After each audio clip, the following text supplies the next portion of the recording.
Subscribe to our YouTube channel and press the bell icon for the latest updates. How to turn off Google's personalized search results. Open your favorite browser. Go to accounts.google.com.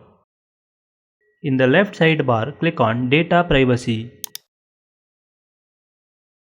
Scroll down.